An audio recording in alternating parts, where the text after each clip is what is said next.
10 on April 11th, 2019, and we are back on the regular board meeting record. Thank you. I didn't realize we had done that. State Board of Education will now hear a status update on the Adams 14 School Board District's EMO selection process. The State Board has requested a status update regarding the Adams 14 EMO selection process and may possibly vote on the district's proposal. Turn it to me. Yep. Commissioner? Yes. Thank you, Madam Chair. Per your request, we've asked staff just to prepare a process presentation about what has elapsed since the last time you took up this matter, and so I'm going to turn it to Alyssa Pearson, Deputy Commissioner. Thank you. Good afternoon, everybody. In front of you and also on board docs, you have it's called Adams County School District 14, April 11, 2019 status review document. There's a little package for you of that. Pieces of paper, and for everybody else that's up on board docs at this point in time, along with the other supplemental materials you have. So we wanted to pull together at your request kind of what has happened in the timeline since your last board meeting. So I'm just going to go through those things, the activities and actions that have happened since then, and then turn it back over to you. So last month on March 14th, the State Board requested that Adams County School District 14 work with Mapleton Public Schools and or others to strengthen its application by identifying additional partners with whom they will work. That was the motion you all voted on last month and directed or requested of Adams County School District 14. So since then, CDE staff has been working with both Adams County School District 14 staff and council and board, as well as their selected external management organization, Mapleton Public Schools, as those organizations have reached out requesting information or guidance. On March 19th, Adams County School District 14 sent a letter to Mapleton Public Schools requesting clarification on their willingness to add a partner to the proposal, and you have that letter in your packet. That's the first thing in there. On March 20th, Adams County School District 14 hosted a community meeting to debrief the State Board's request with the community and discuss next steps. Adams County School District 14 staff, board members, and council were in attendance, as well as Mapleton Public Schools superintendent, board member, and district staff, along with CDE representatives. And Team Tipton facilitated that meeting. That was the organization that had been doing the kind of community engagement facilitation work since the summer. On March 21st, CDE invited Adams County School District 14 and Mapleton Public Schools to a meeting with CDE to discuss the two major issues concerning the requested partnership from the State Board and the level of authority being requested by Mapleton Public Schools in the proposal. And you'll see a copy of that email in your packet too. On March 25th, Adams County School District 14's board passed a resolution at a special board meeting suggesting that Mapleton consider MGT of American Consulting, LLC, in association with the University of Virginia, Darden Curry Partnership for Leaders in Education, or other organizations as an additional partner. And that resolution is in your packet. On March 26th, the superintendent of Mapleton Schools responded to CDE's meeting offer from that email. Additionally, on March 26th, the Mapleton Public Schools board president sent a letter to the Adams County School District 14 board. The letter indicated that Mapleton was not ready to name a partner and also raised questions regarding whether Adams 14 was willing to comply with Mapleton's request for full authority over the district. And you'll see that letter in your packet as well. On March 28th, CDE sent a follow-up email to Adams County School District 14 and Mapleton Public Schools, re-offering a joint meeting, offering some additional guidance on moving forward and providing timeline options for returning to the State Board. And that email is included in your packet too.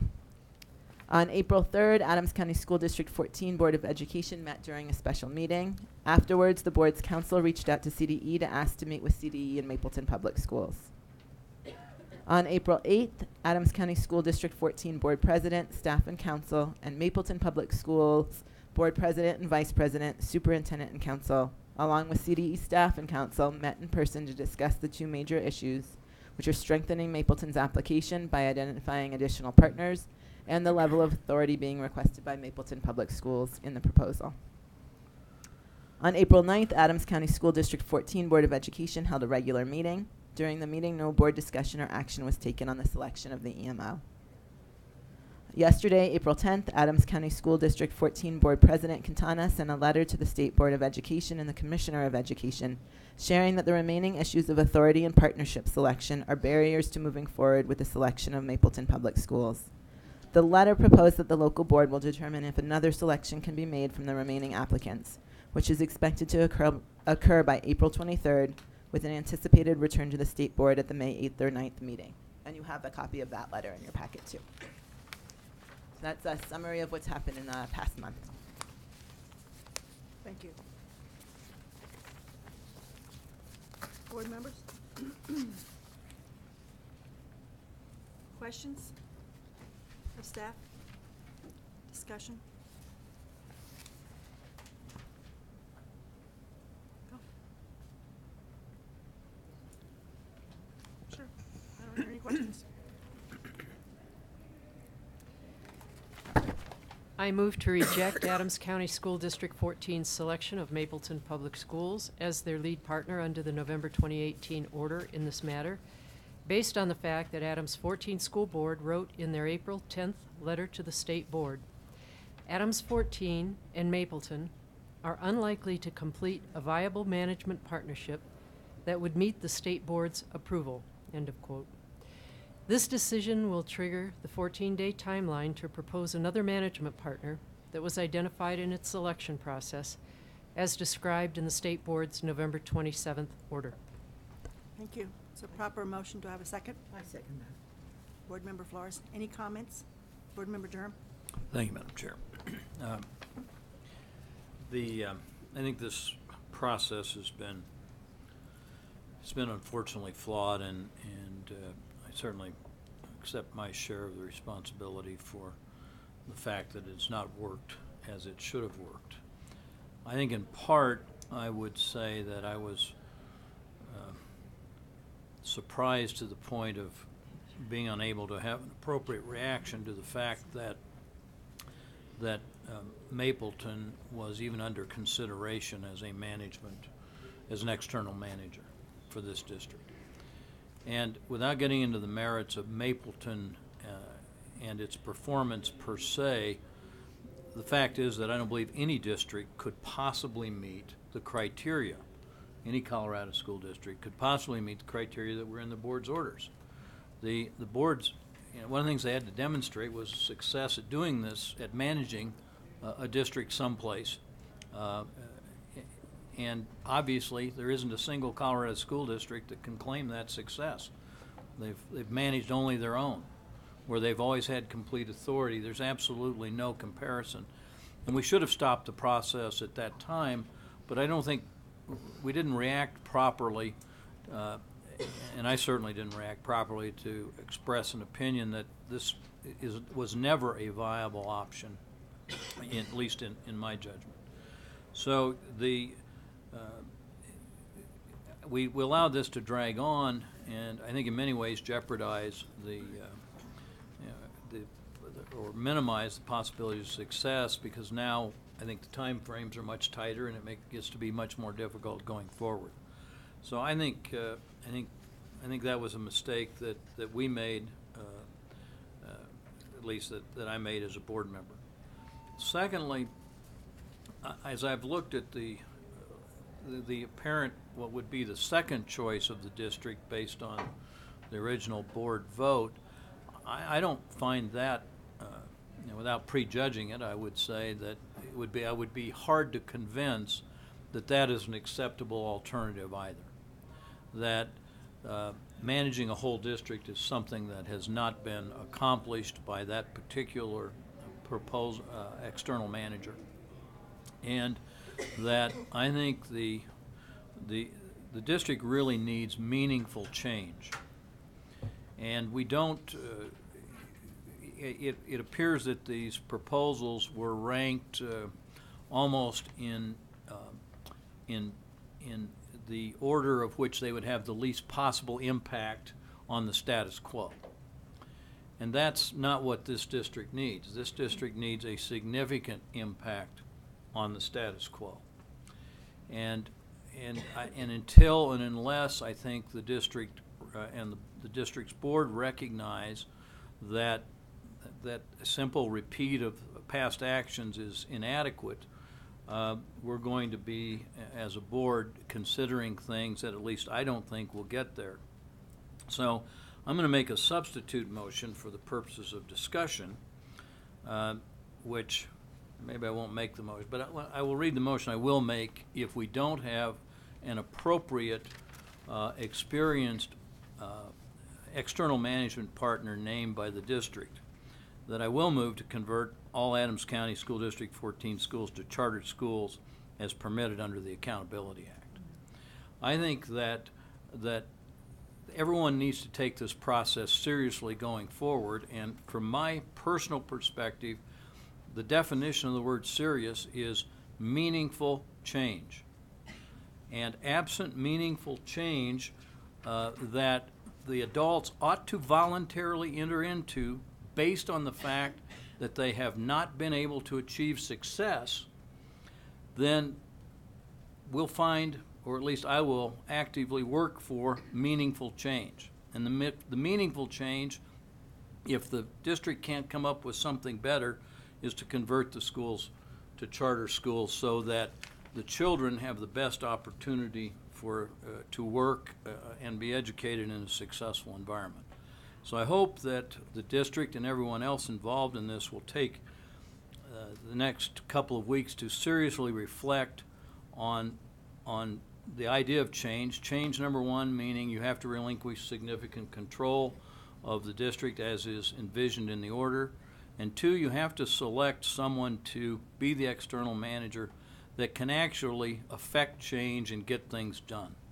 The status quo is not acceptable. This particular district is now in its 8th year on the clock. If anyone can defend that, I'd love to hear it. I don't think we're going to hear that today. So if we don't hear any defense of the past 8 years, then I presume that we're all going to be supportive of something significantly different for the next year. And so I hope that's where we end.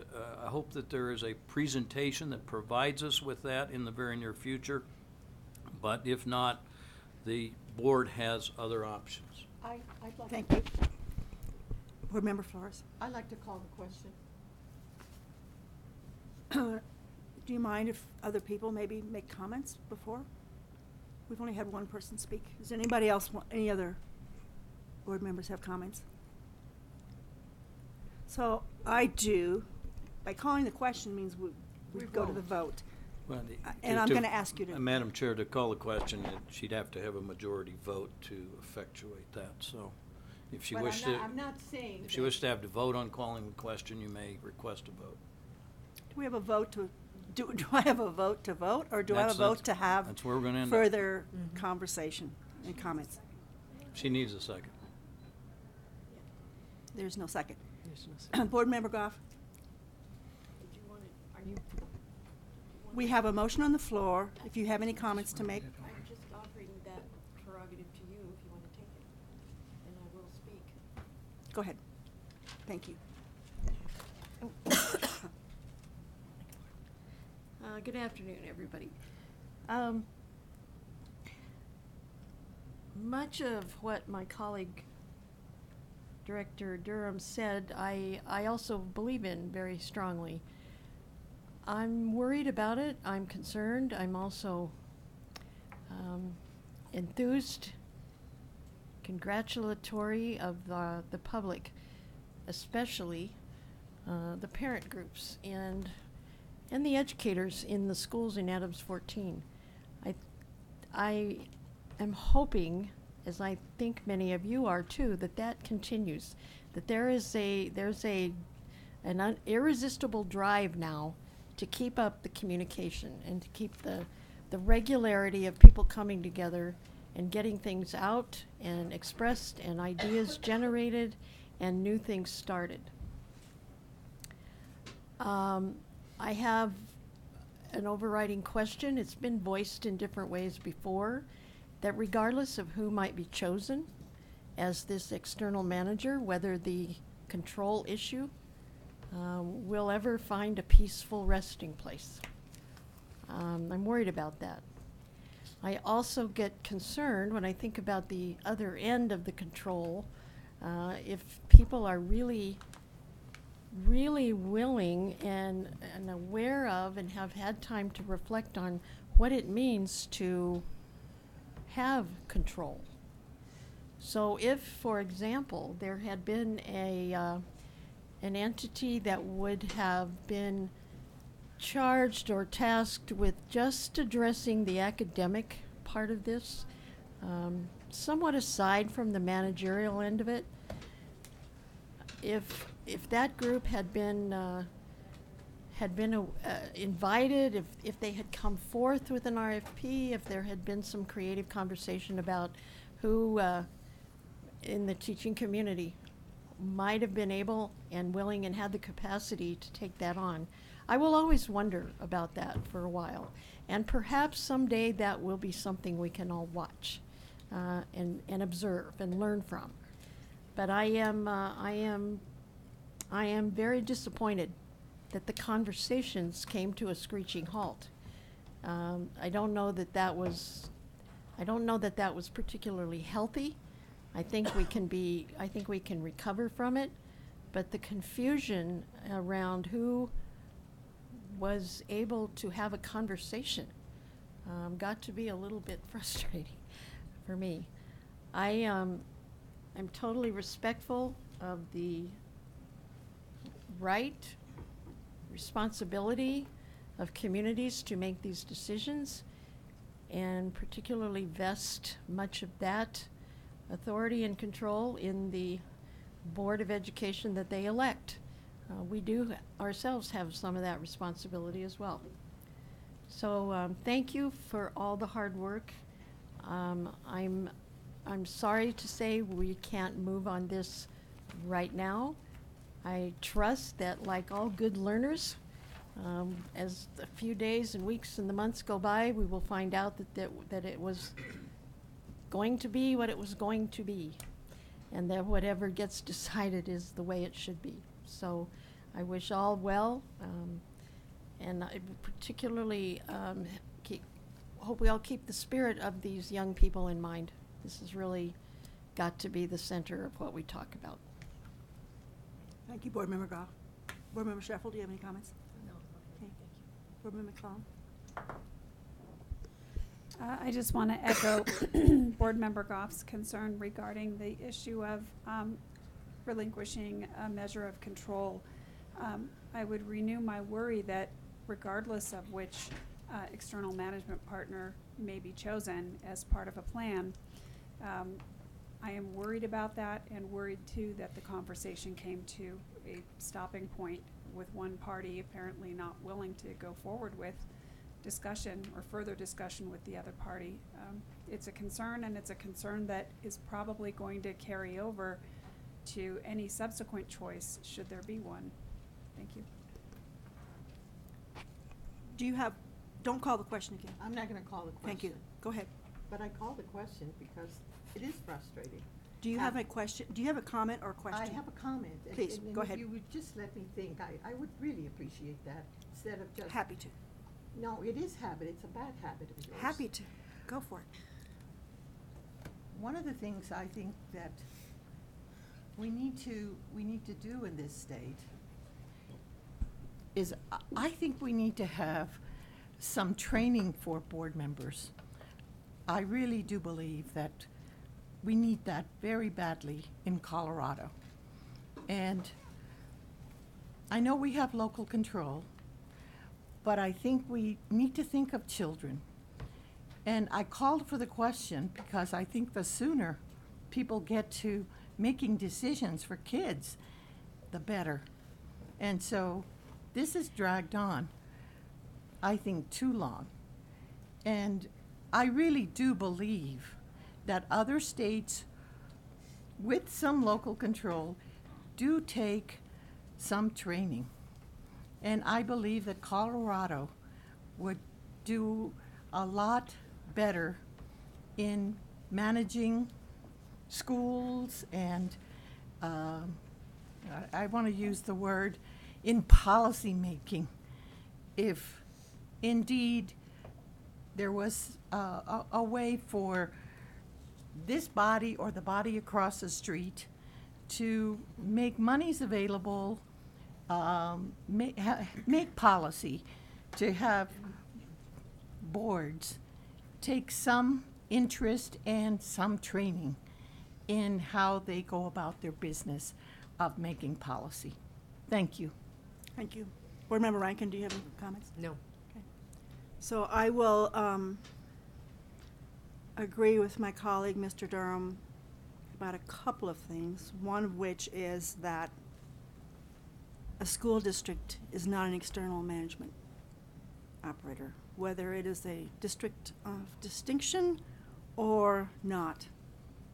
The job of a school district is to serve the community. The job of the school board in that community is to serve the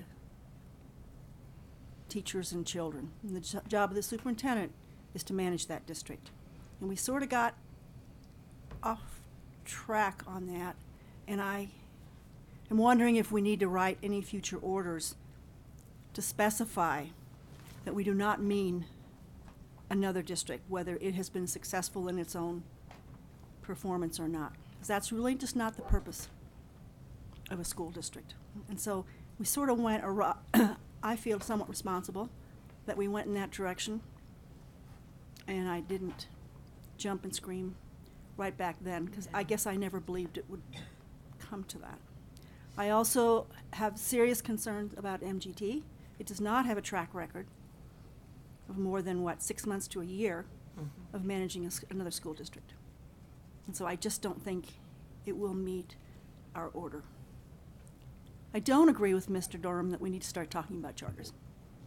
I am confident that Adams 14 is going to be able to find an EMO to serve their school district. I do know that there are lots of good teachers in that district, and I think they can move forward. One final comment I want to make: we have been hounded about the fact that in a community engagement process, there was some requirement for the board to do what the community said. A community engagement process is one of both listening and providing information, but it does not take over the role of the school board. If the community has concerns about a particular decision to be made, that's at the voting booth. That's how you decide whether your representative represents your values and your wishes. It is not appropriate for a board to let the community take over in terms of making its decisions. Having been a school board member, I recognize that in every one of our engagement processes, there were folks who thought that they were making the decision for us. That just isn't how representative government works. So I just want to make that, because there seems to have been a real misunderstanding among some members of the community, and I feel bad for that. And I think it's up to the Adams 14 board to explain to their community that it is their decision to make, not the community's. So now I'm happy to call the vote if everyone's ready. Board Member Durham? Yes. Board Member Flores? Yes. Board Member Goff? Yes. Board Member McClellan? No. Board Member Rankin? Yes. Board Member Shuffle? Yes. Board Member Schroeder? Yes, Passes 6-1. thank you.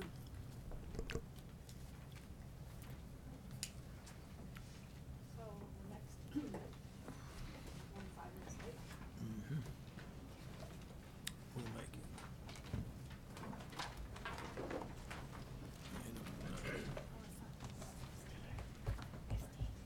Next item is rulemaking hearing for the administration of early colleges. Designations 1, CCR 301-101. A hearing was promulgated. To promulgate these rules was made known for publication, for public notice on February 17, 2019, in the Colorado Register. State board is authorized to promulgate these rules pursuant to 72-2-107-1 CCR. Commissioner and staff prepared to provide. Yes, Madam Chair, I'll turn this over to Misty Ruthven and Andy Tucker. Thank you so much, Madam Chair, members of the board, Madam Commissioner. So today, my name is Misty Ruthven, Executive Director of Student Pathways, and we have a hearing for the rules of review of early college designations, and with me is... I don't know if you can hear me. Yes. I'm Andy Tucker. I am the Director of Post-Secondary and Workforce Readiness. Great. And this hearing is before you today in response to Senate Bill 18-225 that was prompted also by a JBC discussion around early colleges. We have not received any formal response and review in response to the rules themselves. We have received informal comment from Denver Public Schools, as well as Keith King, as well as Eagle Schools, briefly, in the hallway, as far as just questions and clarifications about what this would mean. Something that has been asked by this board is what about there's a bill across the street that might change the timeline. As you'll see, there's not any specific dates. There are time frames within the rules before you, but they're not dates intentionally, so that we wouldn't need to necessarily modify these rules if there's additional date changes by the General Assembly. So we're happy to walk through in detail the rules before you if that's helpful to you. I know you have a lot of other business on your plate. Additionally, since this is the first hearing, you all would need to be unanimous today if you'd like to move these forward. Otherwise, we'll come back to you with these in May. Madam Chair, what would you like us to do? Colleagues, questions? I think no one signed up to speak. In that case, may I have a motion?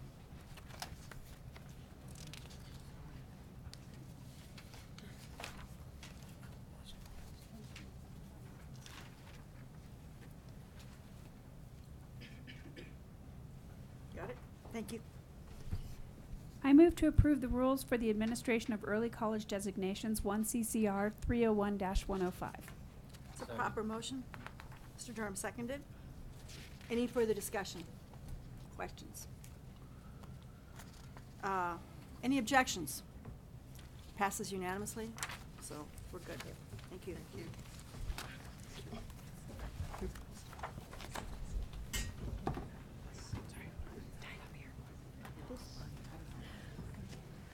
Yeah, I'm a little since I have my schedule wrong. I think we're Vega at is the next. appeal.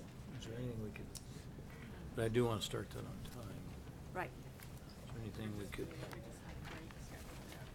So Well, how about 13? Oh, wait a minute, is that rulemaking or notice? That's notice of rulemaking. We don't have to. No, we didn't even put them on the agenda this time. Would you like to do a board report? I know. It's not on the agenda. It was on the agenda last time and we didn't have time for it. I think it was on for yesterday, and we ended No, up it wasn't anywhere. I didn't find it. It wasn't on at all. It wasn't on at all. Don't feel bad about it. I was not disappointed. Okay, so we're fine on that. Would it be okay to go to the notice of rulemaking?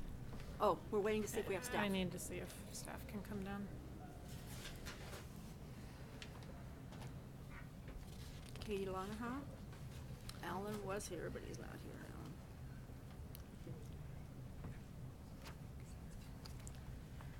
Isn't there a 1301, 1302?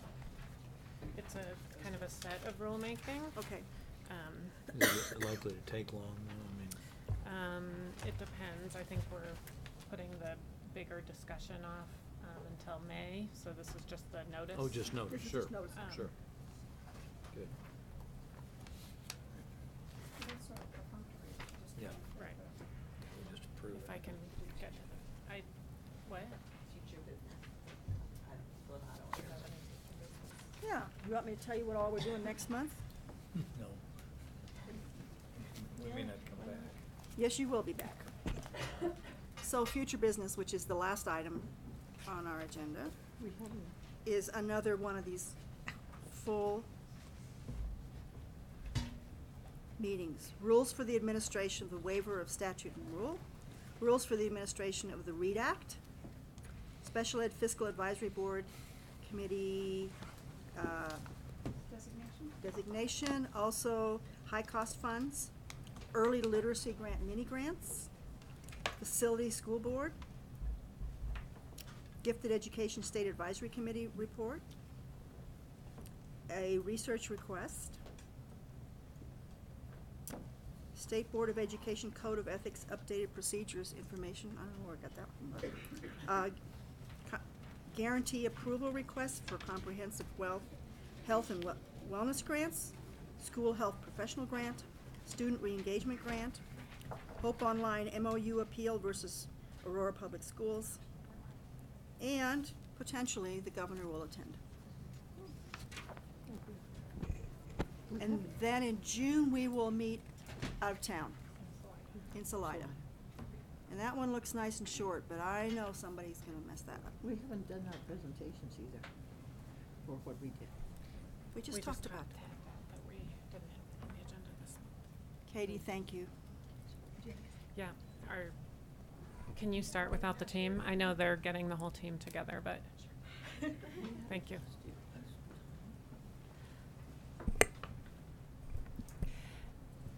Thank you, Madam Chair. Some of the other staff members are coming down shortly, but I will turn this over to Katie Lanaha just to introduce these two notice of rulemakings. Thank you. Good afternoon. So we have two sets of rules that we're planning to talk to you about. One is the education accountability rules, and the other is the growth model rules. And so we are presenting them back to back because they're related sets of rules. But we're going to talk about them and have you vote on the notice of a rulemaking hearing separately. Which means we will vote on them at the June meeting. So we'll get into the timeline.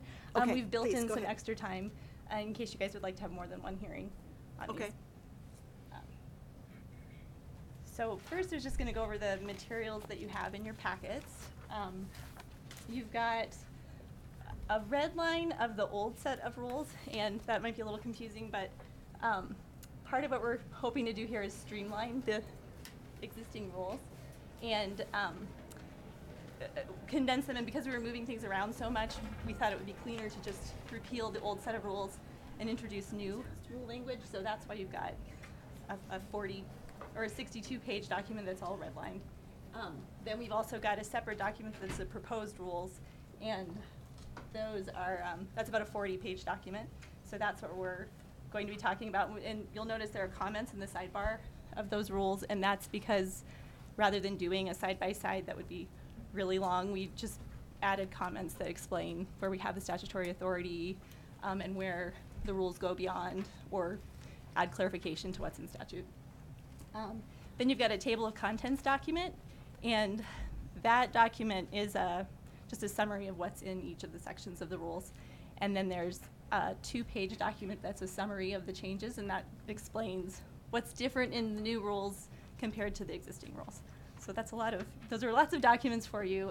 We'll talk more about all of those as we get into the rules, but we just wanted to share those with you now, and just a reminder that this is just the notice of the rulemaking hearing. So we also just wanted to give you kind of a high-level summary of what it is that the education accountability rules cover. Those include the descriptions or the parameters for each of the performance indicators and the timelines that you guys have for setting targets, annual targets. It also has the requirements for the district accountability procedures. So that's the way that the accreditation categories that you assign, the way that they get assigned, the process for appealing accreditation ratings, the requirements for unified improvement plans and the timelines around those, and the performance watch requirements. And then there's a similar section of the rules that goes over it's a very similar section, but applies to schools. The performance reporting, that's all of the data that gets collected from districts and reported on SchoolView. And then at the end of the rules, we have the calculations that we use for things like dropout rates and graduation rates, and the way that we collect that information from districts.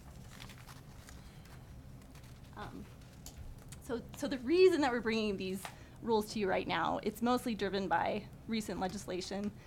House Bill 1355, which you're familiar with, required the board to describe the parameters for the performance indicators. That includes the growth to standard that you guys have been talking about. And it also requires the rules to now include the criteria for the request to reconsider process. There's also been some legislation in the past few years related to the post-secondary workforce readiness indicator, and so we've got several changes to the rules to just update those requirements. And then there have just been some, these rules have been in place for about 10 years now. So over the years, they've just we've had lots of legislation that's passed, there have been lots of amendments, and so it's just time to update them. And like we said, we're trying to streamline them and reduce some of the redundancies, so we would be able to shrink these rules by 20 pages with the new changes. Good. So this is that timeline that we mentioned. If you were to approve the notice of the rulemaking hearing today, then we would have potentially an informational item at the next board meeting where we could go into depth a little bit more.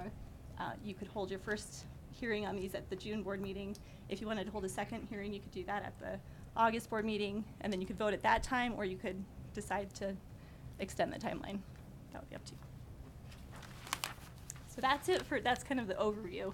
We're happy to answer questions if you have any. If we go much past September, do we confuse all the reports that we look at in the fall? Could you help us make sure that we stay in the timeline? Sure.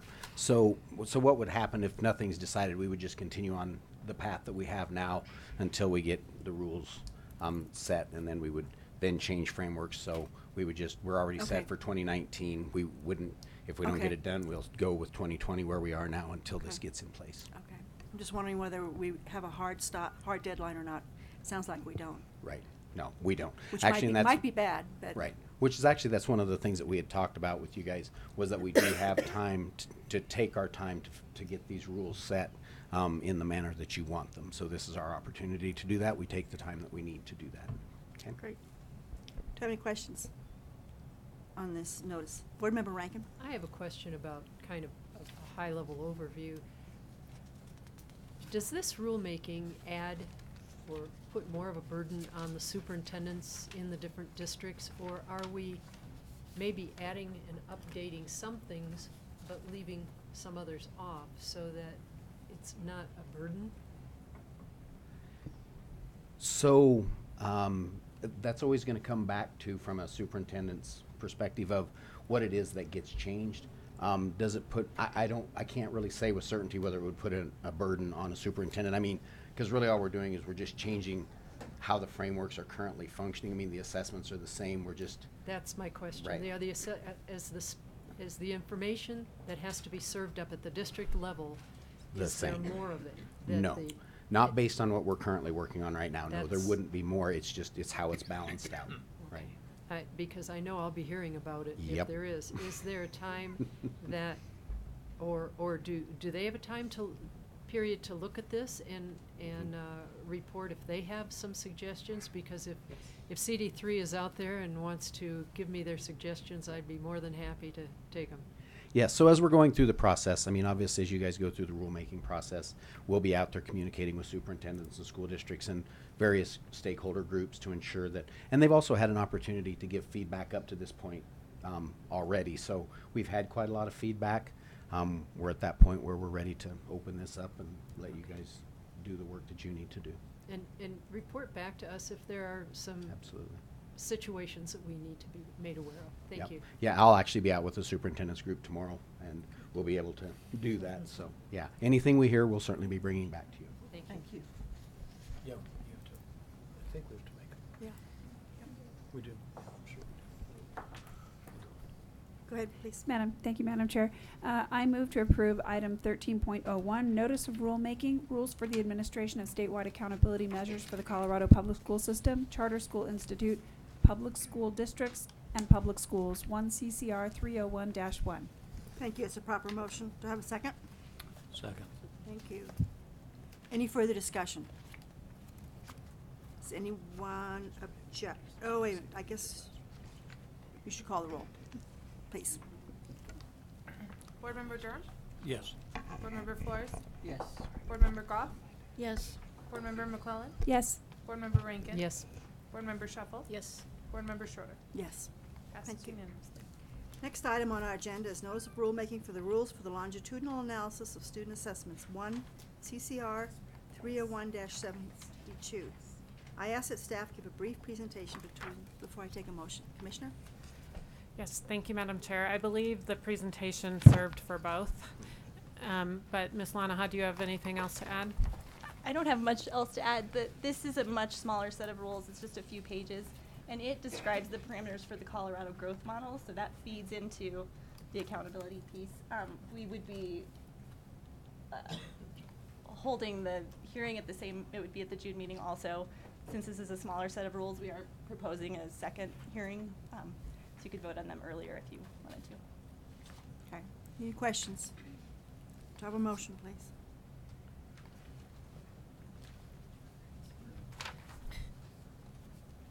I think Chair moved to approve the notice of rulemaking for the rules for the longitudinal analysis of student assessments, 1 CCR 301-72. It's a proper motion. Do I have a second? Second. Ms. Marumba, would you please call the roll? Oh, sorry. One moment, please. I just want to make sure this is not the material with respect to the addition of growth to standard or the new terminology that we're using. This is a much smaller subset. The other one is the growth. So this is the general, how the growth model works and what it needs to be able to do. It's not kind of how those results get used or how that data gets fed into the SPF or the DPF. Okay, so this does not contain the addition of the 10% for the new category, nor the distribution of where those points come from out of the other two categories. That's already in statute, or the concept of the on-track growth is already in statute, so we're just now applying that because we needed the 3 years of data to actually get to a point where we could actually develop that metric. Okay. So that metric is in statute. I shouldn't, let me clarify how I say that. It's not that the metric is in statute, but the process of developing that metric is just now at a point where we could actually develop it. So 2 separate conversations. But Board Member McClellan, and you guys correct me if I'm wrong, I mean, the first set of rules you just voted on, this is connected to that. It is, you know, you have multiple things you can look at in those rules. Just one of the multiple things you can look at is the growth to standard or the on-track metric. And we're meeting with you all to start explaining that. That's one of the things that got pushed off because of our early closure yesterday. So we're gonna add that bigger discussion presentation to the May meeting. So you'll have plenty of time to see that, discuss it, and ask questions. Okay. Yep. And I sincerely apologize. We've had so many weighty matters over the last 2 days, and I apologize. Would you just one more time let me know the impact of this vote so I can make sure that that I'm covering what I need to know what I'm voting on right now? And I apologize for the indulgence. We've just had so many very large, weighty, complex matters that we voted on today. I want to make sure that I understand the impact of this one. Thank you. So if you approve the notice of the rulemaking hearing, then that sets the date for the hearing that you'll be holding in June, and just lets the public know that you're going to be considering these rules. Thank you so much. I appreciate it. Ms. Marumba? Board Member Durham, Yes. Board Member Flores, Yes. Board Member Goff, Yes. Board Member McClellan, Yes. Board Member Rankin. Yes. Board Member Shuffle. Yes. Board Member Schroeder. Yes. Yes. Passes unanimously. Thank you. So folks, let's take a 7-minute break, and we will be here at 2. Set up, yep.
Okay, welcome to all of you. Colorado State Board of Education will now conduct a hearing in case number 19 CS05, the appeal of Aurora Public Schools' decision to deny Vega Collegiate Academy Charter School application. That's not quite the right wording. During this hearing, the board is acting in the capacity to hear appeals of charter schools and will hold an appellate hearing under the relevant Charter School Appeal Law 22-30.5-108. I'd like to ask the person chosen to represent each party to enter their names in the record along with the party they represent. Please also introduce persons you have designated to answer questions of board members. Only the individuals identified by the parties have the opportunity to address the board. Thank you, Madam Farmer. Chair. I'm Tim Farmer. I'm the attorney for Vega Collegiate Academy. To my direct left is Ms. Kate Mullins, the school principal. To her left is Mr. Mark Marshall, the school board chairperson. And to his left is Mr. Andy Franco, who was a independent third-party investigator that the school hired to investigate some of the claims that the district may advance. Okay. Mr. Hood? Elliot Hood, here representing APS. To my right is Debbie Gherkin, who's on the APS Board of Education. Tracy Nix, who's a consultant with the district who works with charter schools. And Brandon Eyre, who's the chief counsel for the district. Thank you. The role of the State Board is to consider only those issues raised in the Notice of Appeal. The Board has been provided with a record on appeal. References to documents or testimony not present in the record of appeal will not be considered by the Board. In relation to those issues contained in the Notice of Appeal, the Board will apply the following standard of review following oral argument. The Board will decide whether it is in the best interest of the pupils, the school district, or the community to support the local board's decision to deny Vega Collegiate Academy its charter school. The parties have already submitted written arguments and information. A maximum of 30 minutes will be granted for the oral argument and examination of each party's issues. You may reserve a portion of your 30 minutes for a rebuttal. During this time, the party may summarize its written arguments and information, and board members may ask questions. Hearing shall proceed as follows. Vega Collegiate Academy, the appellant, shall present its arguments, including questions from the State Board. Aurora Public Schools, the appellee, shall present its arguments, including questions from the State Board. The appellant, Vega Collegiate Academy, shall present its rebuttal. The State Board may ask questions. Fourth, the appellee, Vega Collegiate Academy, no. No, sorry. It's okay. State Board, the Aurora Public Schools shall present its rebuttal. State Board may ask questions. And then the board will discuss among ourselves, deliberate, and render our decision. We will adhere to the maximum time limit. Each segment will be timed. You'll be notified by Ms. Marumba when you have 5 minutes remaining of your allotted time. Vega Academy, you may reserve some of your 30 minutes for your rebuttal. Do you wish to do so, and how much time do you wish to reserve? Yes, Madam Chair, we wish to reserve 10 minutes for rebuttal. Okay. Likewise, Aurora Public Schools, do you wish to reserve some of your 30 minutes? Yes, 10 minutes, please. As is customary with any oral argument in an administrative hearing or judicial hearing, we anticipate that board members may have questions and they may interrupt counsel during these questions. This is the only time during the hearing when State Board members may question the parties. Board member questions and your responses are included within your 30-minute maximum time. Are there any questions from local board or council about the State Board's procedures? No, Madam Chair. All right, Nope. we call on Vega Collegiate Academy for the allotted 20 minutes for their initial presentation. Thank you, Madam Chair, and I think we're confident that everyone understands the gravity of what we're here to talk about today. We're here to talk about closing down a school that's been chosen by hundreds of families as their school of choice, many of whom are sitting behind me here today. And we're confident and hope that the State Board can appreciate the heavy burden that the district bears in justifying such an extreme decision as to actually close down an entire school and disenfranchise hundreds of families. Even closing down a poor performing school has a large social and emotional impact on local communities and the communities that have chosen those schools. And today we're actually here to talk about a high performing school. We've submitted that evidence in the briefs, and just to briefly reiterate, Vega serves 91% of their students on free and reduced lunch. 70% of their students are English language learners. 12% of their students are students with disabilities. So this is a population of students that, as the state board well knows with some of the schools that come to this body, has historically been a challenge to attain academic performance with. Vega made no excuses. Vega in their last year, in their first year as an opening school, was the #1 school in the entire state for math growth. They were the #1 school in their district for reading growth, #4 for reading growth in the entire state. #2 school in their district for math proficiency, behind only Aurora Quest, which is a school for gifted and talented students. Their academic record is unassailable. Unfortunately, rather than be here today to talk about this success and how we can find ways to spread this success to other schools that are struggling to serve similar populations, we're here to talk about whether or not this school should be closed. And I have to say that we don't think that the district has met their burden in justifying such an extreme action, and in our opinion, it's not even close. It would be an absolute tragedy if this school that's serving students so well would be closed. And I want to allow Kate just a short moment to explain a little bit more about what they're doing with students to have this success. Good afternoon. I appreciate the opportunity to share a story with you. The story I'm going to share is about an average child at Vega Collegiate Academy, and his name has been changed to protect anonymity. Malik enrolled at Vega as a 5th grader during the school's founding year. In the first week, Malik takes a nationally normed test. He scores in the 1st percentile in reading and the 3rd percentile in math. He takes the test again in January. He's in the 99th percentile for growth in math and for reading. April comes and he takes his state test. He scores in the 99th percentile for growth in math and the 81st percentile for reading. His growth is exceptional, and so is his school, because the whole school just ranked #1 in the state of Colorado for math growth and 4th in the state for reading growth. The story of Malik is the story of an average child at Vega.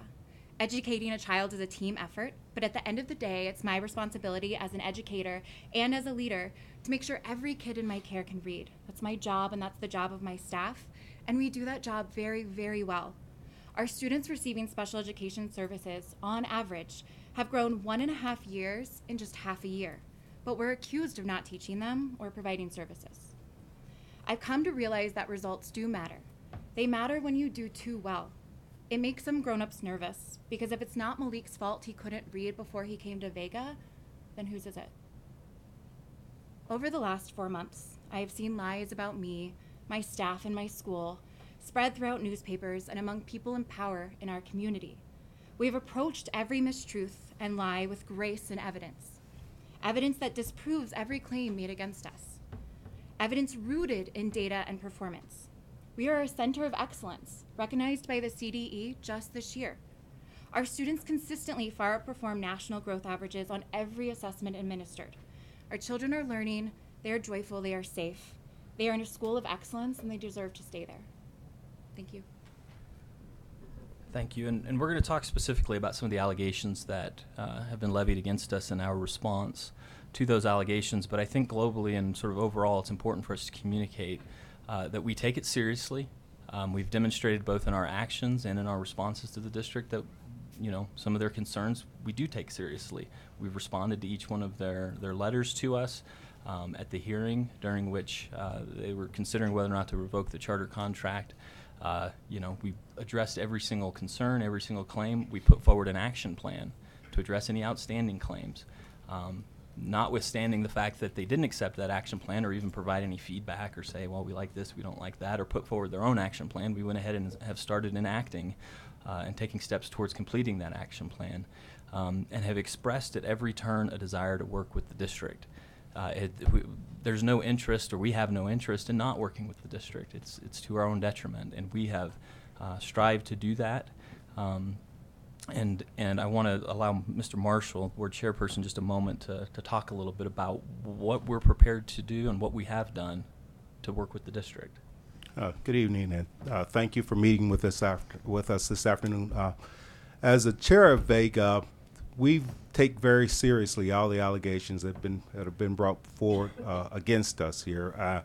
We stand firmly on the fact that, and the position that we know that we may have fallen short in some standards on certain minutes, but there has not ever been an instance where we've not reached out to the district to rectify these hours or minutes that have been identified as deficient within our program. Nothing that we've done has been from gross negligence or from malice or from deceit. Everything we've done with the idea in mind that we want to provide the best service and the best education to the students who walk through our doors every day. From the outset, we've worked with the district. We've reached out to the district, and we've always maintained that we want to have a strong collaborative and open partnership with the district to ensure that we're providing the best services for our students. And I can't say with full honesty that has been a reciprocal kind of a reciprocal. The mindset that has come back to us is not quite the same. We don't know that we're getting the same response in return. So we continue to work. We've identified the issues that were brought forward to us. As Tim said in his letter, we responded to these with letters. There are allegations that the board has not responded or not taken these allegations seriously. As soon as these allegations were brought forward, we work with Kate, we work with the school. We recognize our position as a board is not operations of the day-to-day of the schools, but for governance. So during this time of that these allegations were brought forward, we immediately started identifying and checking out the issues, and we stand firmly behind the truthfulness of the information that we've gathered through our investigation. I have a question, please, for Ms. Mullins. Yes. Talk to me a little bit about the two students who came to your school, I believe at the beginning of the year, and came out of center-based programming. Sure. The two students had not been in a center-based program at their prior school. To my knowledge, at the end of their prior school year, an IEP team had a meeting and then assigned them to a center-based program. When we looked at their IEP in the system called Enrich, it actually did not say center-based, and so we were unaware. We just knew that they had high minutes. One of those students fell in a below 40% general education environment. Another student fell in a 40 to 79%. And so that student in particular did not cause an alarm. We met with both families. Both families had expressed high level of dissatisfaction with their past school and asked that, hey, I understand my child has a lot of minutes. Please take them. I believe the date was then August 9th or September 9th. I am confused on to which one. We were notified that one of the students was in a center-based program. So it was a few weeks into the school year that we were notified that they were to receive center-based services. And when they were then returned to center-based programs? So we actually met with the families after a meeting that we had with the district. In that meeting, it was my understanding that if a child was to remain at our school, we would do a reevaluation to determine that's an appropriate placement. And if the child was not, that they could transfer to a center-based placement. We met with both families. With one family that we met with, they were very concerned that mental health services had yet to be provided. That is a service that we contract with the district for, and so it was out of my control as a school leader to determine when those services would be provided. And the mother expressed that that was a significant need for her child, and that at the center-based placement the child would transfer to, they had a mental health service provider already in place, which we did not. And so that parent, made the choice that we could not provide those services for mental health at that time, and she felt like it would be a strong placement to move her child. And when was that? That was following the October 11th meeting, I believe. So did the PPOR go back with the student, or did it stay with your school? So he was enrolled with us. Both children were enrolled with us on October 1st. Right, so when he was moved back to a center-based provider, right, the money stayed with you? I believe so, yes. And that would be consistent with the charter contract, and to be honest, the district never asked. I'm really aware of what happens in The October the for district never kids. asked, but they did ask for compensation for the service minutes that weren't provided, and we did provide them a check for nearly $6,000 to compensate them for that. So we were willing to work with them on their requests on the funding issues.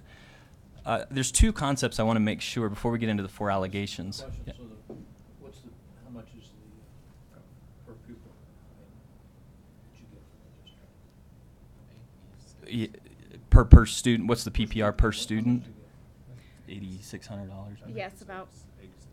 On average, when you average So it you all gave out. back roughly 3/4 of the Well, but that's for special services. so That was the they special didn't- they services didn't- piece. Yeah, they didn't put Understand, back the But I 8,600. think I just want to make sure that the record's clear, you weren't enriched by the full PPR. Yeah, they were. We weren't asked. I mean, They didn't ask for it back, but they kept it. Well, they got- right. they got And to be reimbursed fair, for if a that. student comes from a district school into the charter school, we don't get compensated for that either. So it goes both ways. I mean, it's just it's the way the state law is written. It's the way the state law is written. But there's two concepts that I think it's important to understand before we get into the 4 allegations. And the first one is the concept of an administrative unit. So every school district is considered an LEA under federal law or an AU under state law, meaning that they bear the responsibility for making sure every special education student within that district, including special education students in charter schools, are properly served. Now, most districts decide to contract with the charter schools to provide those services, but they don't have to. And it's a joint responsibility. So if there's ever an allegation that a special education student in a charter school is not being properly served, whether it's a failure on the admissions end, whether it's a failure on the provision of special education time, whatever that failure is, it's a joint failure. It means there was either poor communication, it either means that policies and processes weren't in place or weren't properly followed. It's really hard to lay blame at one party or the other. It's a joint responsibility, and to be completely honest, the ultimate responsibility is actually on the district to make sure that student's served, and under the contract, they have the ability to come into the school and provide those services over our objection. They have final decision-making authority over any disagreement with respect to a special education student. The second concept to understand is something that's called compensatory minutes. Believe it or not, IEPs are violated in schools across this country every single day. Happens all the time. Unfortunately, it's very common. There's a built-in remedy when this happens in order to make sure that the kid is made whole, to make sure the student gets the services that they need. It's called compensatory time. If there's a failure in providing adequate minutes, you provide compensatory time. It's makeup time. If the student, maybe there's a gap in a licensed special education teacher in the school because of a staffing shortage or something like that, you make up the time. It can be done after school, it can be done during school, sometimes it's done over the summer school. So there's a built-in remedy for curing these problems. And I can tell you that the remedy is not closing down a school. The remedy is making sure that student gets the services they need in the school that they've chosen, whether it's after school, during school, or over summertime. And actually in this case, and Ms. Mullins can speak more to this if you would like, we've been doing just that. They've been doing an after-school program with all the special education students. Even though we dispute the amount of minutes that the district claims they're owed, we're actually going with the district's calculation, and we're going to make sure by the end of the school year, I think 9 of the 21 are already done, and all of them will be done by the end of the school year. All of the time that the district claims that those students lost will be made up. Even though we dispute the number, we're going to make it all up.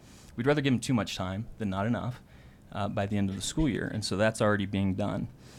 We talked already about the admission of to student center-based students. It was a good faith misunderstanding, miscommunication with the district. Really, under the contract, the district and the school are supposed to meet at the beginning of each year to discuss each student with an IEP.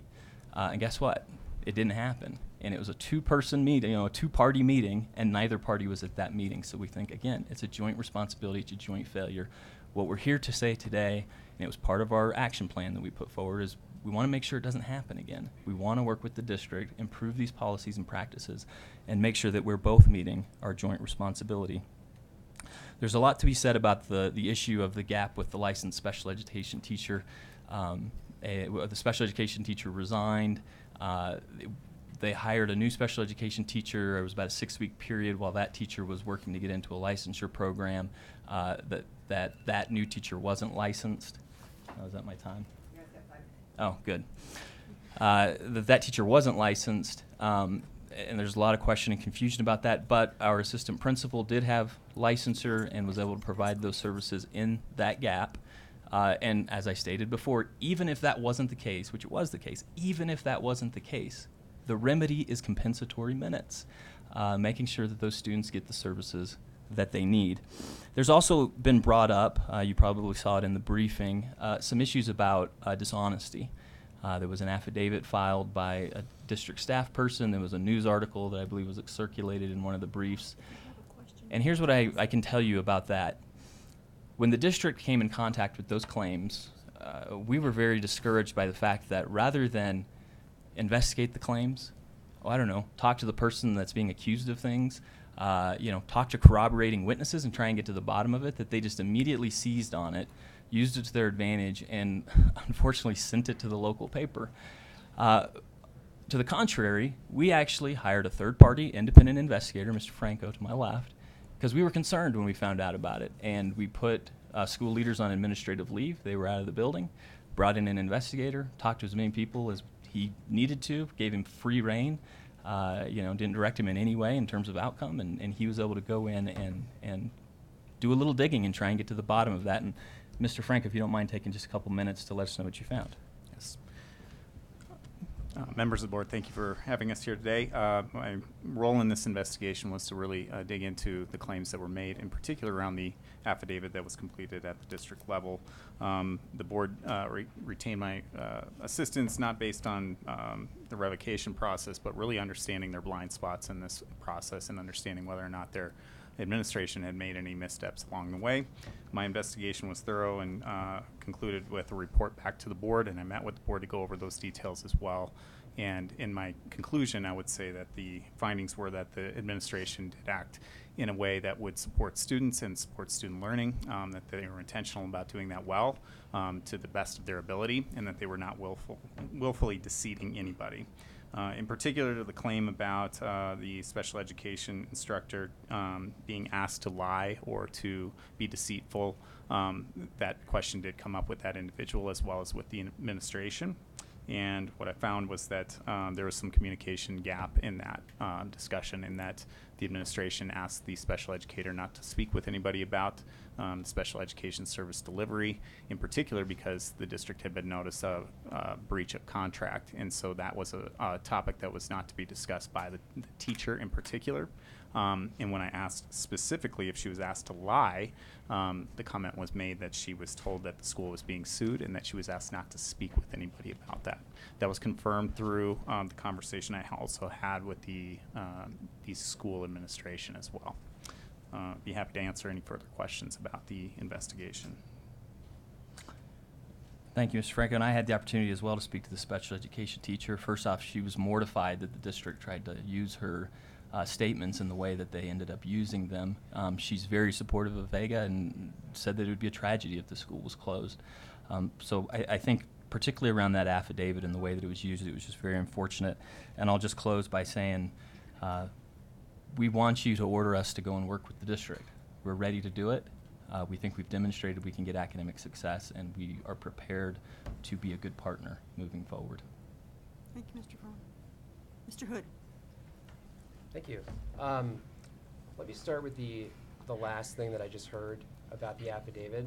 I believe what Mr. Farmer just communicated to this board was that we sent the affidavit to the local paper, and that's how the school found out. That's not true. We presented the allegations to the school in a meeting before the paper got wind of it. I personally do not know how the paper got wind of it, but we absolutely brought that to them immediately. So that is not true. And we were not playing games with this affidavit. We were rightly concerned when we heard about these allegations. And by the way, this teacher came out to her licensure program in an email saying, I am being lied to and manipulated. I have that email with me right here. That email was sent contemporaneously with the allegations that she made to a member of the district saying that she was lied to and manipulated by the school, told to lie if lawyers from the district asked about it. And the fact that she's walking back her allegations Mr. Hood. through the report. Mr. Hood. Yes, I'm sorry. It's my understanding, and I think it's been confirmed by counsel, that while you're at liberty to talk about this particular matter, we are not at liberty to consider it in our findings. Just like we were just talking about the report that's We are also not in the record?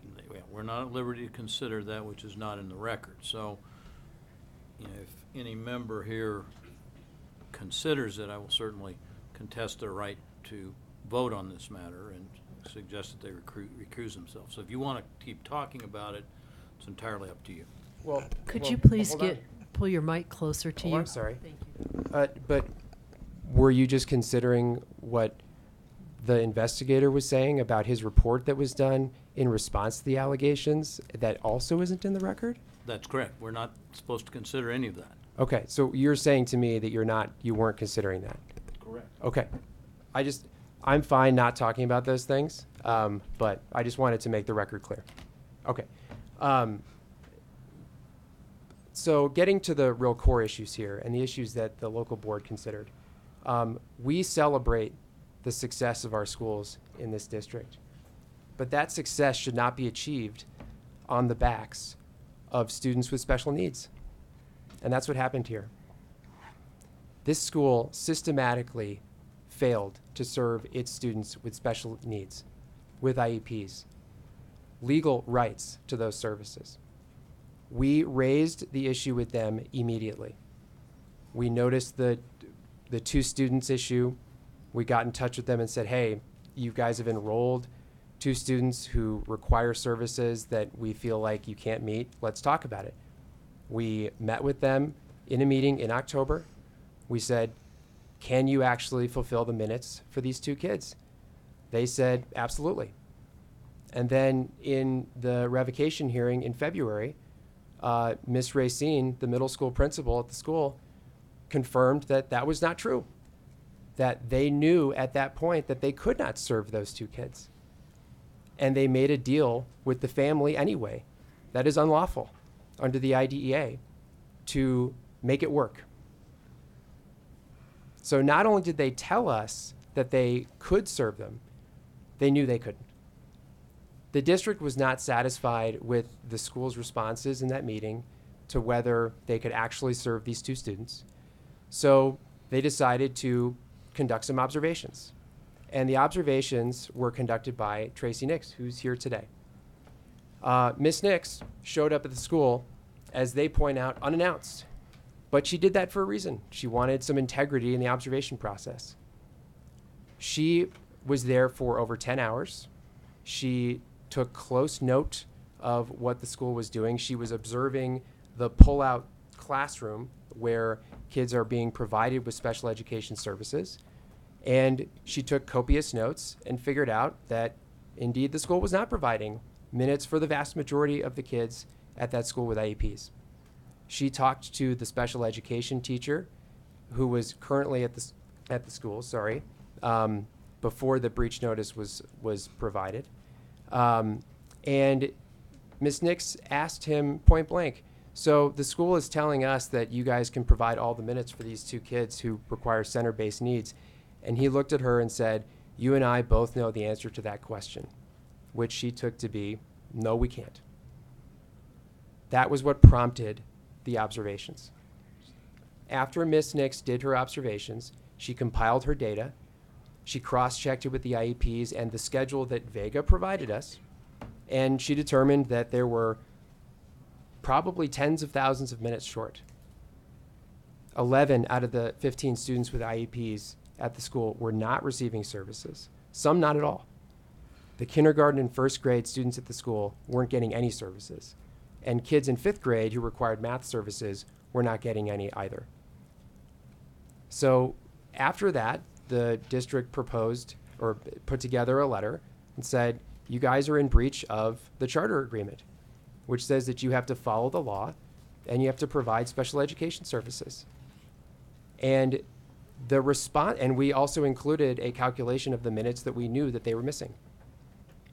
Their response was, well, we see that there are some problems here, but hey, we've fixed it and no harm, no foul. They didn't actually account for the minutes that they had missed for several months. They didn't actually address the problem. They said they were going to fix it, They didn't. We went back and forth on this for several months. In the second round of letters, Vega said, yeah, we actually lost our special education teacher. And you would have thought that a school that's under the microscope for special education issues would have told us immediately that there was a loss of special education teacher, but they didn't. We learned that from the special education teacher himself. And their response was, yes, we've hired someone new. And she will be starting, and she's enrolled in a licensure program. She's getting her degree, or she's getting her license, no problem. We asked for more information about this teacher. Then they revealed, she's actually not licensed right now, but she's enrolled in a program, and they wouldn't even give us her name. We finally got her name. We finally figured out that she, in fact, was not enrolled in the program until the middle of January. She ended up getting her licensure at the end of January. But between November 26th, when she was hired, and January 31st, there was no person who was actually in the classroom providing minutes. They claim that Ms. Racine was in the classroom providing those minutes as kind of in a mentor situation with the teacher. But even the third-party report that they did confirmed that Ms. Racine was in fact not in the classroom. And that somehow the district had approved the arrangement, which is also not true. So we presented all of this information to our board. Said, look, they are grossly short on minutes. They've systematically failed to serve their kids with special needs. They haven't actually fessed up and accounted for the minutes that they owe. And they also weren't honest with us. The dishonesty actually isn't just related to the teacher's credentials. It's to the claim initially that the school could provide the minutes for these two kids, and then the admission at the board meeting that, in fact, they knew all along that they couldn't. The board looked at this information, considered it closely, including the presentation by Vega's board and leaders who said, we recognize that there are problems at the school, but we're fixing it. But there was no plan. They were not accounting for the minutes they were short. We had calculated, and this is in our briefs, we had calculated, do you have a question? I do, but I didn't want to. You can disrupt my flow, that's cool. But isn't there a reason for a substitute teacher when a teacher leaves like that? Usually a school will bring in a substitute. Oh, sure. I'm sorry, were you done? And so in a substitute situation, that happens a lot in Denver Public Schools. So you bring in someone to help. So the time was, what, given Christmas break and all that? She started on November 26th, so right after Thanksgiving. Right after Thanksgiving, and then she was the teacher of record until January 31st. Well, no, she was the teacher of record the whole rest of the time. She just didn't have a license until the 31st. Okay, but wouldn't you have just brought in someone to a substitute during that period of time if that happened in any other school? Well, sure, but the difference here is that under the law, under the IDEA, you have to have a license to teach special education to provide special education services. And they were hiring a new teacher. To their credit, they filled the vacancy within 10 days of losing their prior teacher. But that person has to have, someone in that room has to have, providing services, has to have a license to teach special education. So if you're going to have a substitute situation like that, you have to somehow compensate for that.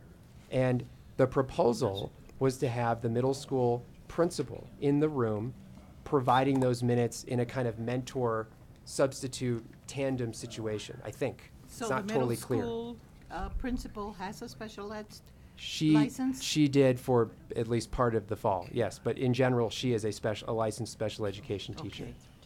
Okay. But the problem is she wasn't. And we know she wasn't. Their own report confirms it. Right. So that's the problem. So even if the new teacher was there, and even she could have meant as well as anybody, And she could have thought that she could have provided those minutes, but legally speaking, she couldn't on her own. Okay. That's it. Um, Please continue. Oh, of course. So we did, the board carefully considered all the information gathered, considered the fact that the school was grossly short on minutes. And as I was just about to say, the charts show that the school was between 27,000 and 40,000 minutes short toward the end of the school year. That's a lot. Their proposed plan in their materials submitted to our board was 2,500 minutes. That's pretty different. They did offer to put in some new policies in place to remedy the problem, but policies are only as good as the people who are implementing them, and we did not have trust in the administration to implement those policies, just like we didn't have trust that they could fix the problems at the school. And policies are just policies. They're not action. So between all of that, we looked at it, or the board looked at it and said, this isn't sufficient. You cannot separate the special education services from the education programming as a whole. They have failed the most vulnerable kids at the school and their families. And they voted to revoke. Mr. Hood. Yes. When you say they've failed, it's my understanding that the test scores, even of the students with IEPs, are above those of similarly situated students in the rest of the district. Is that correct? I don't have data Can in front of me. anyone here answer that question? Is there someone on our side who can confirm I that? believe that's in part of the record we were allowed to consider. And if that's the case, then I think it's a serious misrepresentation to say that the kids have been failed. They may not have received what they were legally. I found this on the web. Me too. They may not have received that which they are legally entitled, but that does not necessarily indicate failure if the results that were communicated, that in fact these kids do better than similarly situated children in the district do. And you don't have anybody here who can answer that question? I would disagree with You don't have that. any, can you answer the question? I can't answer the question. Can you answer the question, Ms. Gerken? You know? I don't have the data in front of me. How about Ms. Nix? You're the expert. I'm the expert on special education services, yes. And But the data is, and you didn't bother to look at the data? We did look at the data at the beginning of the school year, yes. So is the claim that these special needs students perform better than the district average inaccurate? That was a long time ago. I'd have to go back and look at that data to give you the detailed information. Sounds like to me you ought to designate someone else in addition to the people you did, Mr. Elliott. Well, Because that's an important piece. It is a misrepresentation to say that. And the 2,700 minutes, by the way, that's 56 days. So let's talk in terms that don't ring into the thousands. Let's get it into practical terms. It's about 7 weeks of instruction, give or take.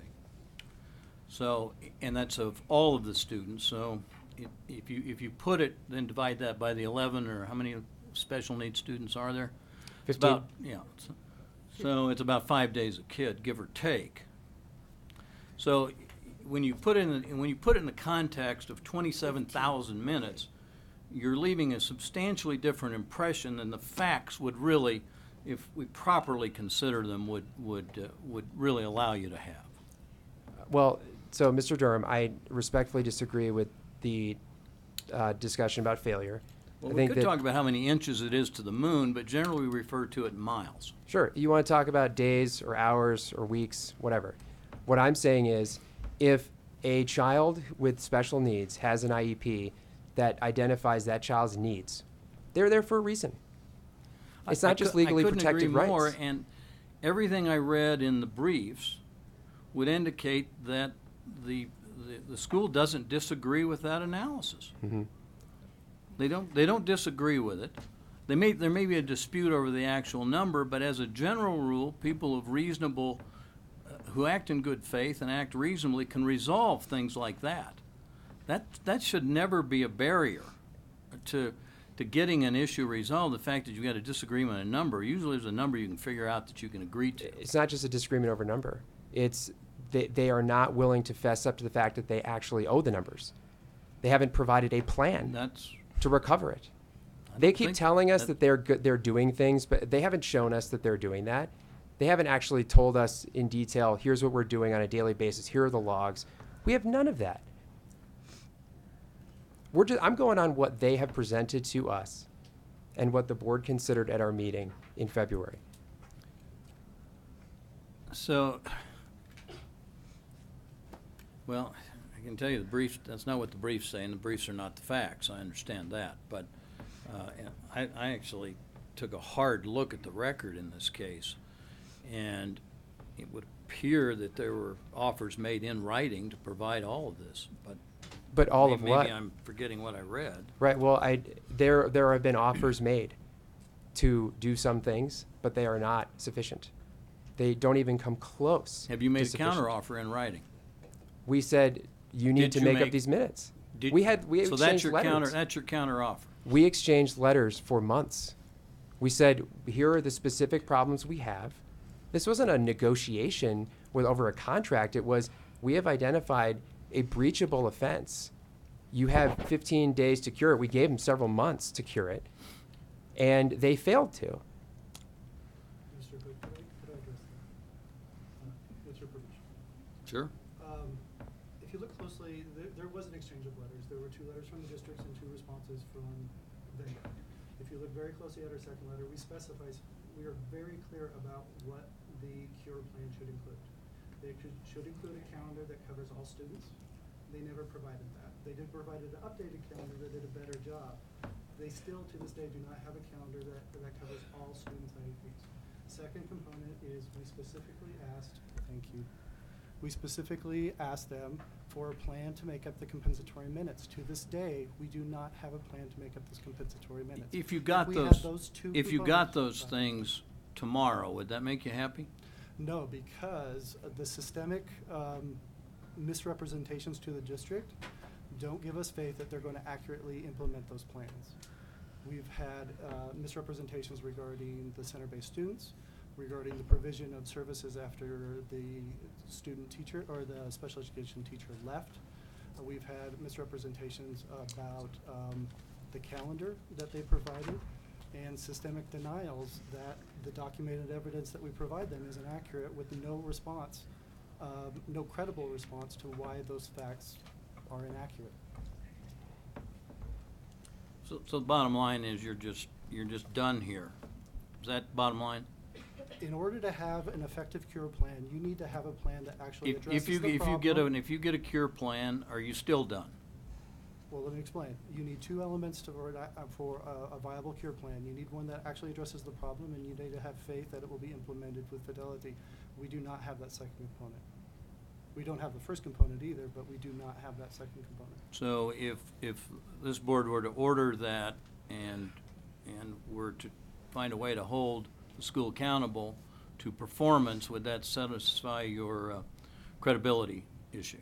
Well, ultimately, that's a decision for the board. I personally still have concerns about the credibility of implementation, based on the fact that these are not mistakes and errors. This is a systematic plan of implementing IEPs. These were decisions, not errors. In light of that fact, we have concerns about going forward, putting our faith in implementing compensatory plan when they've been so hesitant since October, November to give us that. I'll get back to you in a minute, but you're going to have to turn around and tell that to the audience before we're done here. How much time are we? Great. Thank you, Madam Chair. I do want to start by saying I think it can be easy in this case to get caught up in this sort of back and forth, how many minutes were owed, how many minutes weren't owed, all of these back and forth, what was the communication, who lied to who, whatever. We're talking about closing down a school. I'm not talking about, whether or not there was a failure of IDEA. We're not talking about, whether or not these things can be cured. We're talking about closing down a school. It's the most extreme thing that this board ever considers.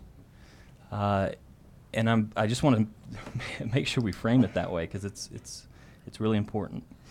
The second thing I want to say, because it got kind of trampled on in the district's remarks, parents do matter in the IDEA process. It was said at one point, well, even if parents agree to it, that's actually not true. Under IDEA, you can administer an IEP amendment in writing without convening an IEP team. And guess who the two parties are to that? The school and the parents. Parents matter under IDEA. And in this particular case, the parents were consulted by the school at every single step of the way. The parents are sitting here behind us. The parents want their kids at Vega. The parents, yes ma'am. I hope the hands that I'm seeing are not demonstrating. We have a problem. Ask them what the signal is. Ask them what it means. Let us know, but please do not use this opportunity. I'm delighted that you're here. This is not an opportunity for demonstration. Excuse me, Mr. Farmer. Thank you, Madam Chair. And I have to say that as the district explained their rationale and their justification, I hope that you're asking the same questions that I was asking myself. First and foremost, if they really believe that the kids are being failed, they can step in and provide those IEP services. They haven't done it. They decide, well, we need to close the entire school. I mean, that's their remedy.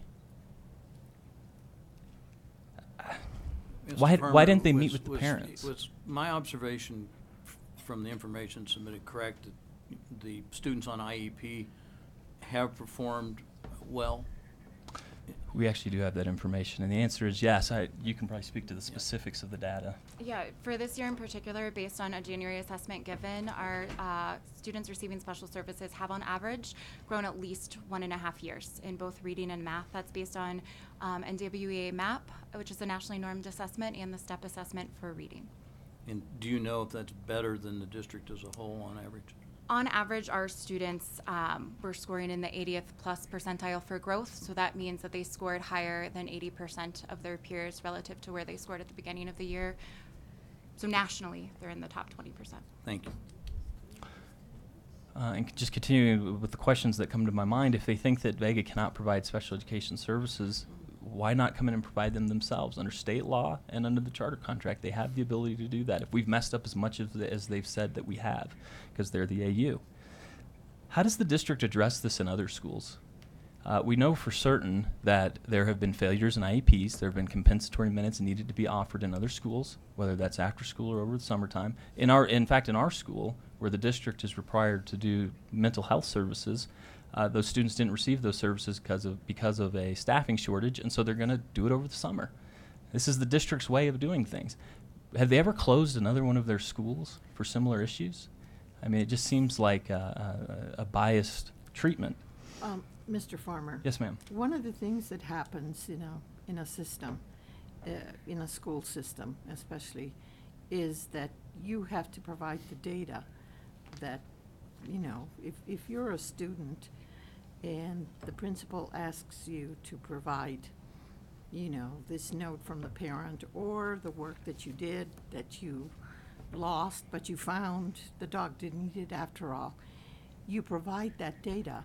And it seems to me that in between these two, you guys writing letters back and forth, you have not provided the calendar of the names of the kids and the times and such.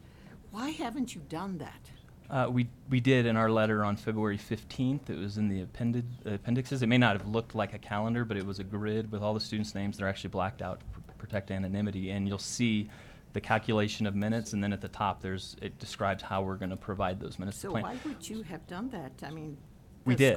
The school is not going to, provide the names. They asked you for the names, and you haven't done that. No. Not only did we do it, we're actually almost done with the plan. So the district said, well, we don't have the faith that they're going to do it. They won't need faith because it's already done. Well, you should have had the plan too. I mean, we did long on February time ago. 15th. If you look at the letter we submitted on February 15th, it's in the attachments. We don't know why they keep saying we didn't submit a plan. It's right there in black and white. Obviously, they don't think that plan is a viable plan if... That's different. But we went ahead and did it, so it's going to be done. All of those service minutes. It's going to be done. See? No, it hasn't been done. You said It has For most of the students it has, there's a time component to it. Right. It's going to be done by the end of the But school in a year. system to work, you have to provide, that data that they're asking. We And did. so, It's in the record. I mean, I'm kind of miffed in a way because you're taking our time in something that you guys could have worked out. We agree. You We could don't have wanna worked be this here. out.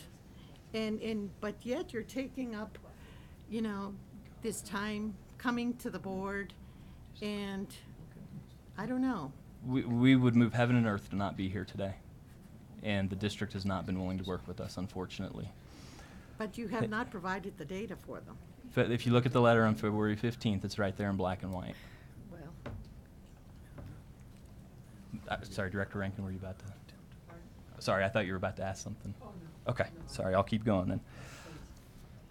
And that last piece that I said, they're not going to have to put the faith in us because we're already doing it. We didn't just sit back on our laurels and sort of wait for this process to play out. We went ahead and used their numbers that we disputed. We used them, and we're just going to go ahead and provide the services to the students. We've been providing those services to the students because basically where we sit, no harm in providing too many minutes. They're well documented. In fact, Ms. Mullins, you can talk about that. Sure. There is a disagreement between the number of service minutes provided. We felt that we were providing them. The district did not.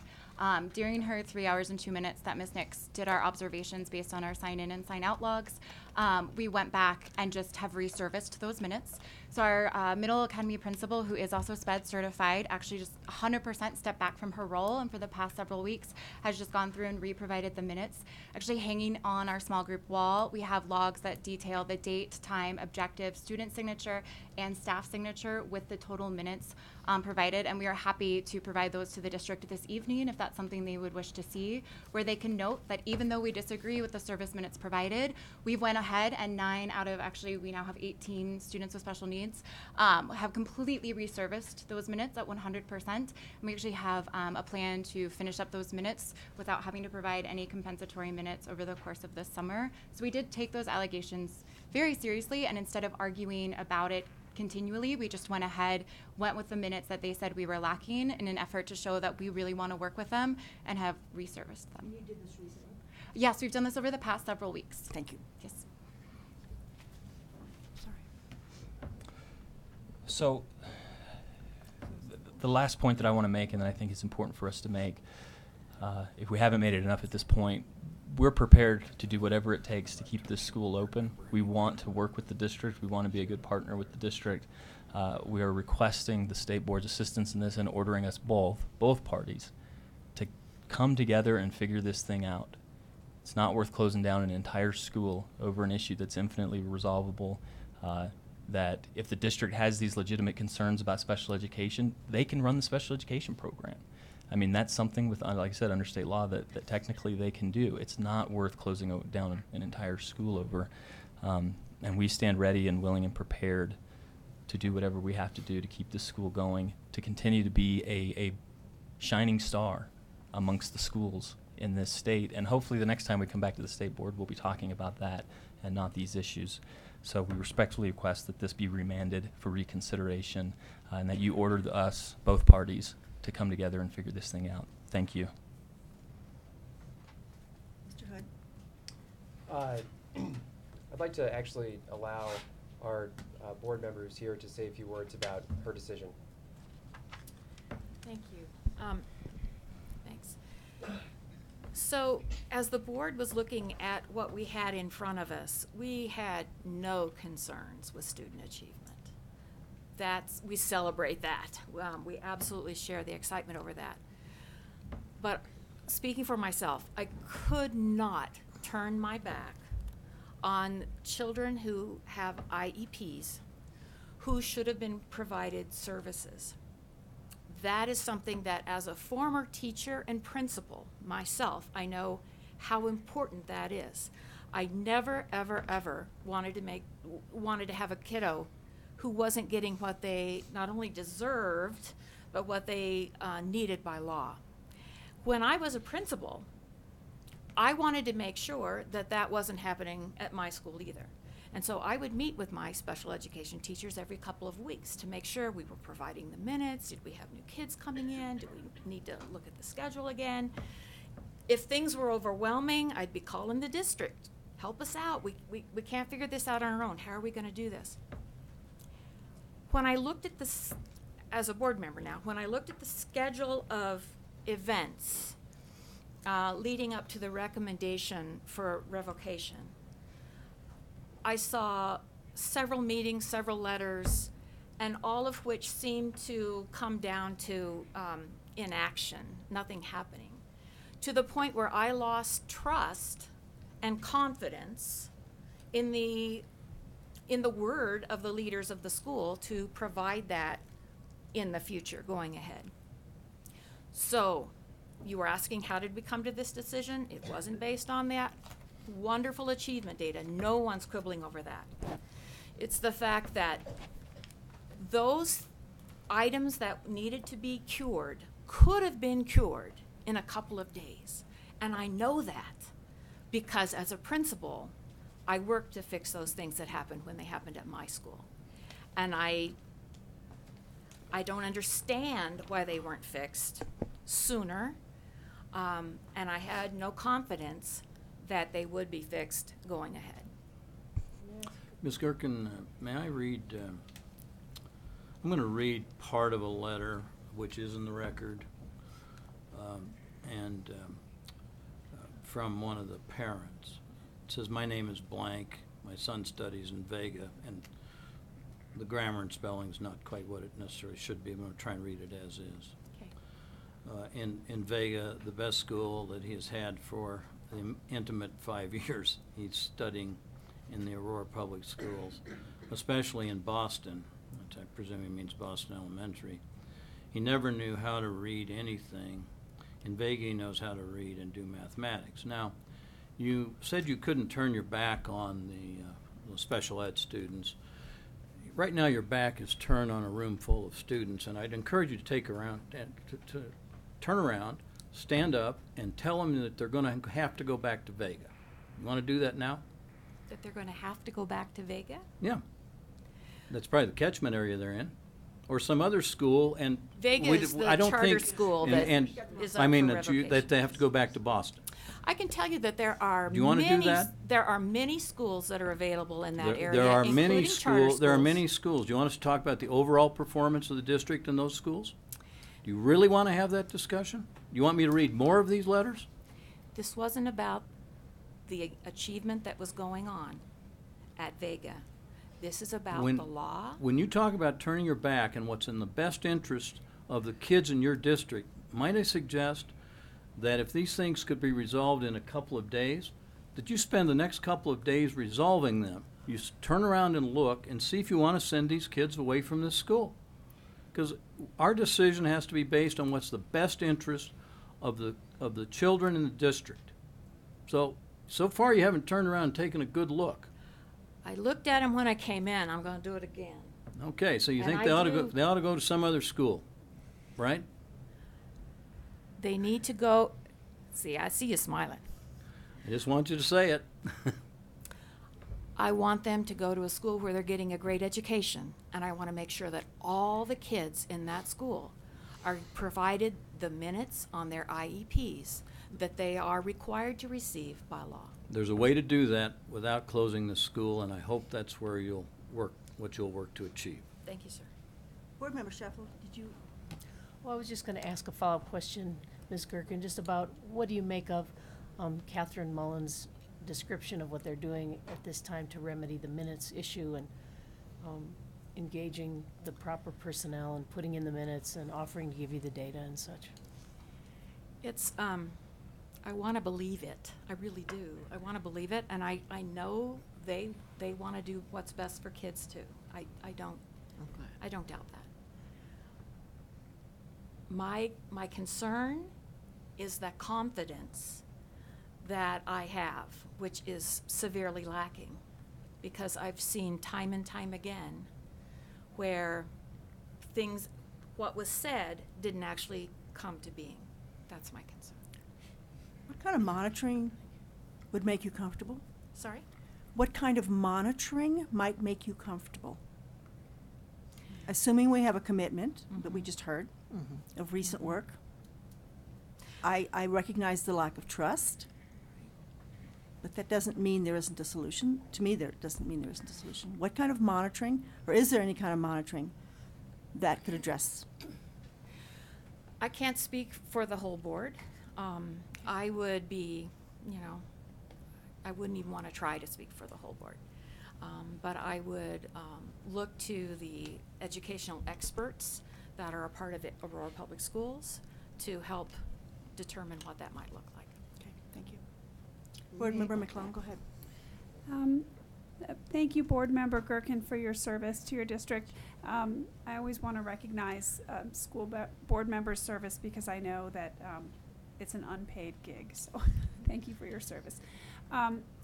This board is charged with making a decision that is consistent with the best interest of students, and these scores are compelling. If they're number 1 in the state of Colorado for growth in mathematics and number 4 for growth in reading, it's very difficult when we're trying to grapple with the answer to the simple question, what would it take to make you happy in terms of an agreement? Because I can't speak for the rest of the board, but I'm struggling with closing down a school that's getting those kinds of results, including those kinds of results for specifically kids with disabilities. I'm having a lot of trouble wrapping my head and my heart around the notion that closing down their school is in their best interests. So I just have to ask point blank of your entire team here, what would it take in terms of an agreement for this to be resolvable so that we can do what's in the best interests of students? It was not an easy decision at all. And again, I can't speak for the board. I would have to say trust is still an issue, and we'd have to be able to say what are the pieces from our district, our leadership team, our exceptional student services team, and so forth. What would look good for them to make sure that happened? How they could resolve that. I'm looking for a reasonable answer now that we can vote on today. What would it take? Mr. Hood, do you want to take a crack at that? Mr. R, do you have any?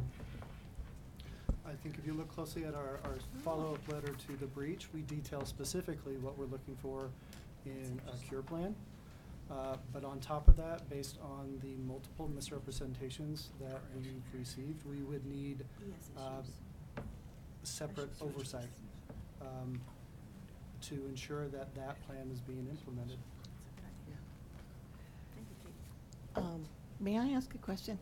Ms. Gerken, you were a principal, and so I think you kind of have an idea of what it would take. And I'm talking to you because I went to 4 elementary schools when I was in kindergarten through 6th grade, and that was a terrible thing. I mean, I wouldn't wish it on anybody.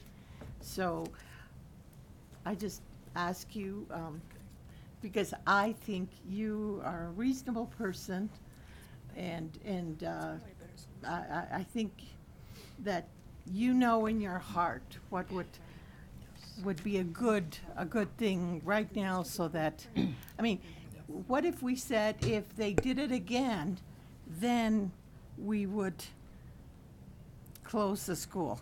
I mean, because you're right, this is very serious. This is happening to the most vulnerable kids. That's right. And it shouldn't have happened. And That's you're right, right. they should have called you, or they should have called the board or the administration. They should have done that. And so, can you guys? Can I offer a suggestion? Yes. I think at the very minimum, the administrators who we've had qualms with need to be removed from the action plan. There needs to be independent oversight at the school over the special education programming and interfacing with the district with someone different than who we've been interfacing with, because that trust really is the key piece here. Madam Chair, I have a motion. Wait a minute. Because I think we were out of time. Wait a minute, before- what? This concludes the oral argument in this appeal. The board will now deliberate and reach a decision, and I would be grateful if you'd hang on to your motions and deliberate first, if you don't mind. Okay, who goes first? Well, I'll start at this end of the table and then go this way. I Sorry. just had a question and I can no longer ask it. That's correct. Ask us. Ask staff, no? Okay.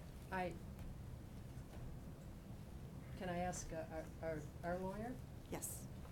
I think so. We can talk to you, can't we? As we deliberate? You can, we'll just have to see if it's something that should be answered in open session. Yes, it should. Yes, it should. I believe if you look at everything that was laid out here, I don't, and if I'm overstepping, you can tell me to be quiet. Mr. Hood and Mr. Iyer didn't have a choice in this if you look at the legality of the responsibility that that district has for every student in that district, including the ones in the charter school. Is that correct? I think that's fair, yes. All right, I would have asked further questions, but since I'm talking to you and not to them, I just wanted to bring that out, that I don't believe that their decision was anything other than the legality, and I believe that with the board too. And that they believe their responsibility lies with every student, and I don't feel that that has come out yet. I wanted to make sure that was on the table. Thank you. Board Member Sheppel? Yeah, I think there's two issues, as Board Member Rankin points out, the legal issue, which has to be addressed, but also this school Vega's doing a great job with their students. I mean, they're working relentlessly. Sounds like they've got the right progress monitoring data in place. They can show accelerated growth for students with special needs, which is unheard of. And I think they're doing some wonderful things, great for the students in that school. And I just think this district can work with this charter school to figure this out. And I think that, obviously in legal matters, I's have to be dotted and T's crossed. This school is proposing a way that they've already begun to do that.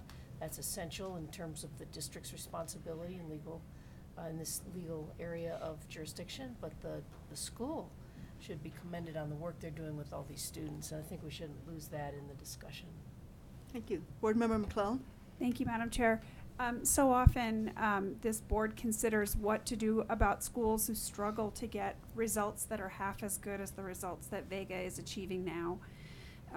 I know that when we do discuss these matters, when schools are meeting or working to meet the needs of student populations that sometimes are denied educational equity, one of the key components that comes up is the importance of a strong and effective school leader. So I hope that whatever decision this board crafts together, and whatever order we craft and vote upon, if that's the direction we go, does not create a poison pill or a formula for removing those who are responsible for the success that is being achieved currently. I want to be careful that we don't Do you have a comment? that we don't tear down what it is about Vega that is working well, because I can't say that it's in the best interest of students to take away an option that is so high performing when they are getting the results that they are getting. Certainly we want to make sure that the concerns of the district with respect to compliance are taken seriously. I don't think anyone here is taking that lightly, but I want to make sure that we don't put in requirements or restrictions that demand that we undo that which is going right at Vega. That's my 2 cents. Okay. Board Member Flores? I agree.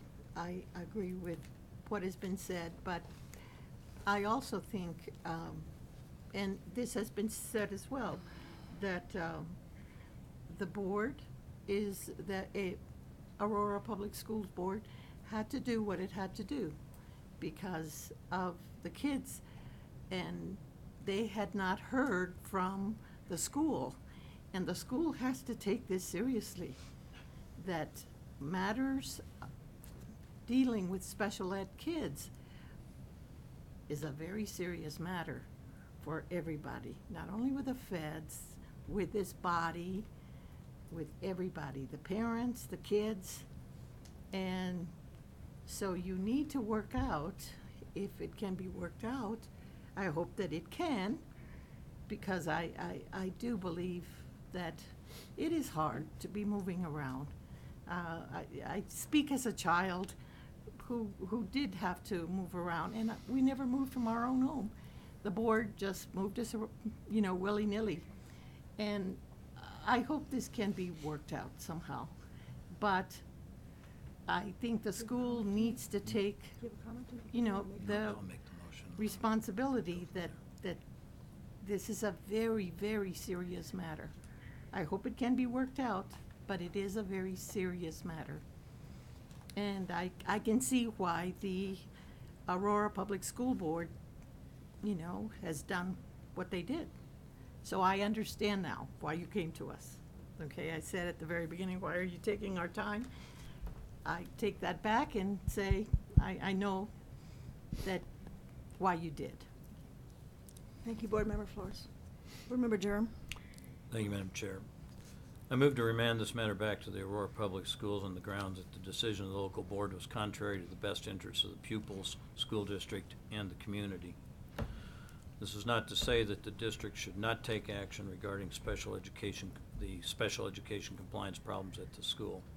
Specifically, in connection with the remand, we recommend that the district impose corrective action structure on Vega, which would document the district's authority in the areas of special education, including establishing contractual consequences for further compliance failures in the area of special education. I would further ask that, to the extent possible, and when the order is drafted, it encourage or requires, whatever our best legal position is, that both sides consult with the CDE's Exceptional Student Services Unit to provide an opinion, at least, as to whether or not the demands of the district are reasonable and whether or not those demands are being complied with. And I think perhaps the CDE providing a neutral third party might substitute for the trust or lack thereof that currently exists, and perhaps that can be restored by some reasonable third party review, and so we can certainly volunteer that. Personally, I think it's, looking at the audience, I think this will be a tough vote for anyone to suggest that this school ought to be closed. Looking at the results, it's difficult for anybody to suggest this school ought to be closed. There has to be a better way, and I hope that with the assistance of CDE in providing that neutral third party to ensure that the terms are reasonable and the compliance is strict, that we can restore this and allow this school to go on and hopefully continue. It's hard to replicate these results. I hope you're successful at replicating them in the future. So that's my motion. That was a long motion. The motion is short, but there's some little drafting that'll show up with the order that we'll need to look at. Ms. Maramba, did you get all that or most of it?